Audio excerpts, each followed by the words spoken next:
Bonjour à tous, bienvenue dans ce nouveau tutoriel sur le logiciel Grid 3. On va voir une particularité de ce logiciel qui s'appelle l'édition à distance.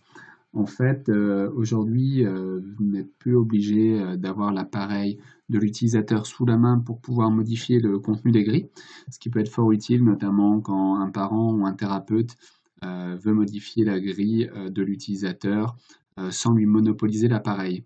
Alors, ça nécessite plusieurs choses. Ça nécessite de se créer un compte l'un comme l'autre.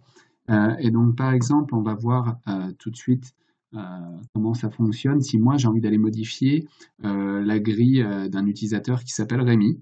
Donc, je vais revenir à la base, au sommaire du logiciel Grid 3. Rémi a autorisé l'édition à distance par Raphaël. D'ailleurs, j'ai bien reçu un mail ici, donc vous avez été invité à modifier les ensembles de pages dans Grid 3 par Rémi. Vous devez avoir installé Grid 3 et vous pouvez vous connecter au compte Raphaël Terrier en sélectionnant édition à distance dans le menu principal. Donc à partir de là, si je vais dans édition à distance, je me reconnecte à mon compte donc avec mon adresse email et mon mot de passe. Je me connecte, donc ça peut prendre quelques instants.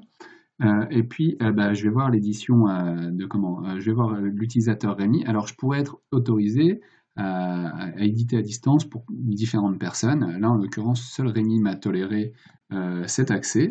Donc, je vais ouvrir. Et donc, je vais voir quelles sont les grilles dans l'appareil de Rémi, dans son logiciel. Et puis, je vais pouvoir aller les modifier, tout simplement.